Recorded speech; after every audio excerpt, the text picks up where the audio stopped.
परी की तीन जादुई नदी का जादू। एक बार की बात है, मानापुर नामक गांव में टीना की दो बेटियां थीं, सीमा और रीना। टीना के पति की बहुत समय पहले ही गंभीर बीमारी के चलते मौत हो जाती है, इसलिए टीना के ऊपर अपनी दोनों बेटियों की जिम्मेदारी आ जाती है। अपनी दोनों बेटियों का पालन पोषण करने के लिए टीना लोगों के घर में झाड़ू पोछा किया करती थी। रीना बहुत ही ज्यादा अच्छे स्वभाव की लड़की थी, लेकिन सीमा बहुत ही ज्यादा लालची, नकचुड़ी और जिद्दी लड़की थी। उसे कोई मतलब नहीं था कि उसके घर के हालात कैसे हैं। एक दिन सीमा अपनी माँ से कहती है, मम्मी, मुझे इस गांव के कॉलेज में अपना एडमिशन नहीं कराना। मैंने आपसे एक बार नहीं कितनी बार कहा है कि मुझे शहर जाकर पढ़ना है और वहीं पर रहना है, इसलिए मैं अपना एडमिशन शहर के कॉलेज में ही कराऊंगी। बेटा, टीना भी तो गांव के ही कॉलेज में पढ़ती है। देखो, पूरे कॉलेज में सबसे ज्यादा नंबर लेकर आती है, कितनी ज्यादा होशियार है। और शहर के कॉलेज की फीस तो बहुत ज्यादा होती है, मैं कहाँ से जमा कर पाऊंगी। बेटा, जो भी है तुम उसी में खुश रहना सीखो और ना यहीं रहकर पढ़ाई पूरी करो हमारे बीच।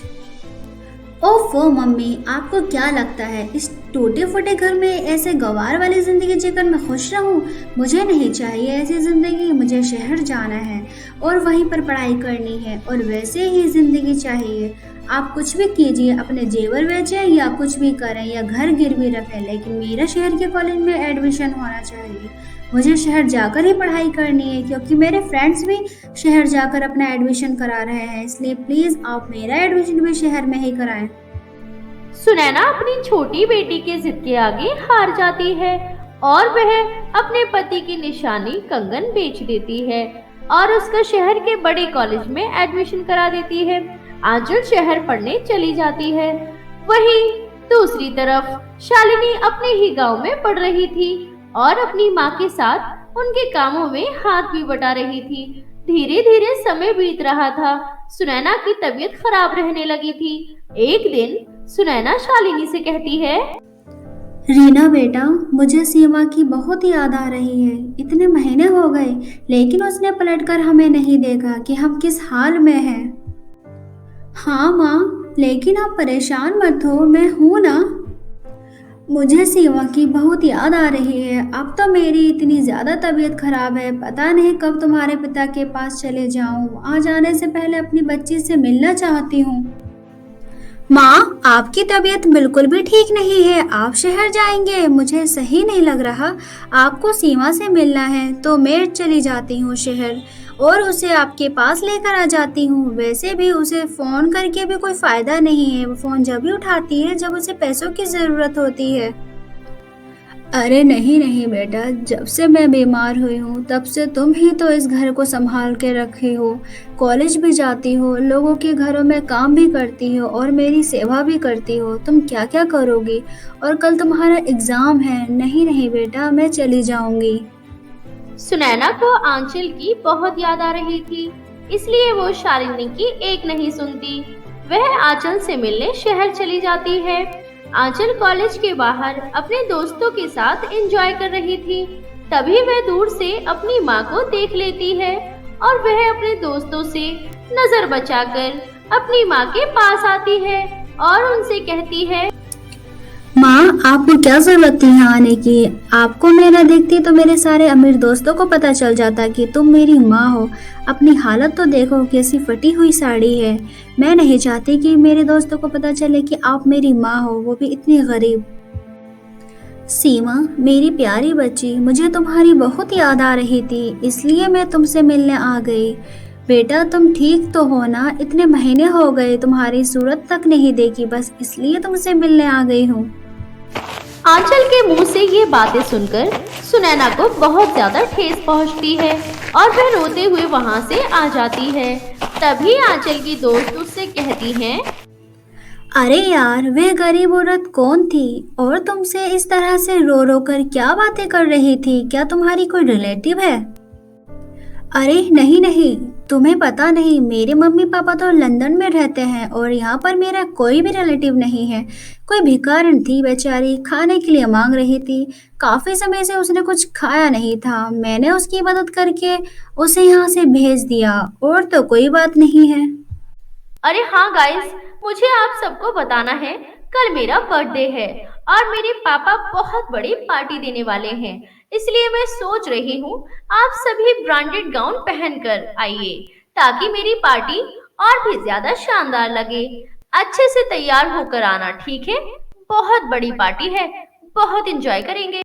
कंचन की बातें सुनकर आंचल थोड़ी देर परेशान हो जाती है कि वह ब्रांडेड गाउन कहाँ से लेकर आएगी। हॉस्टल जाने के बाद आंचल अपने घर फोन करती है और शालिनी से कहती है, टीना की बच्ची, तुझे माँ की चिंता है भी या नहीं?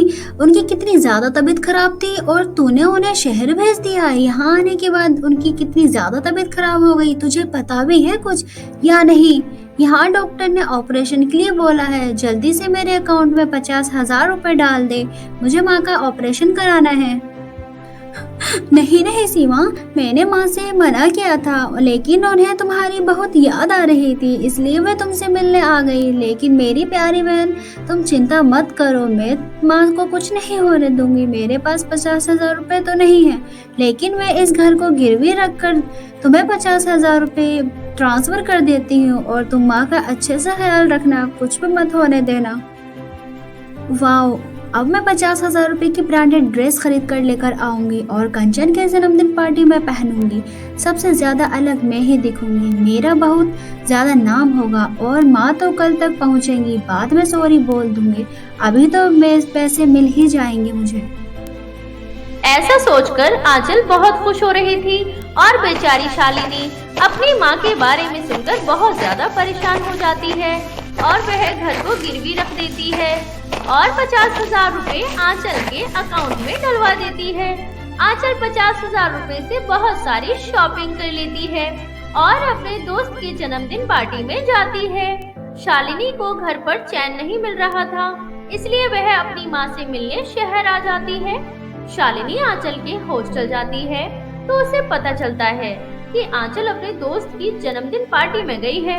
ये सुनकर शालिनी के पैरों तले जमीन खिसक जाती है और वह गुस्से से लाल पीली होकर पार्टी में जाती है। तो आंचल पार्टी में एंजॉय कर रही थी, तभी शालिनी सभी के सामने आंचल को जोर से थप्पड़ मारती है और उससे कहती है, सीमा, आखिर कब तक तुम झूठी शान और शौकत अपने दोस्तों को दिखाती रहोगी?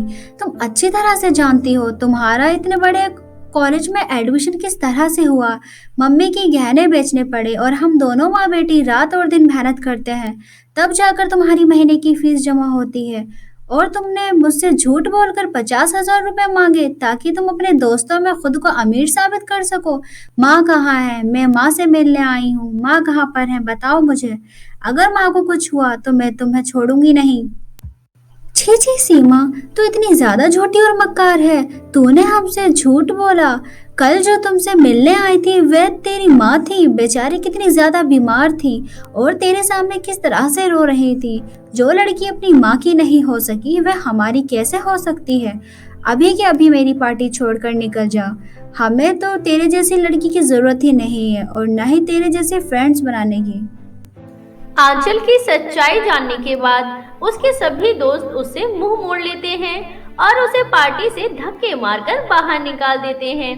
आंचल को अपनी बहुत ज्यादा इंसल्ट महसूस होती है और वह शालिनी से बदला लेने की सोच लेती है।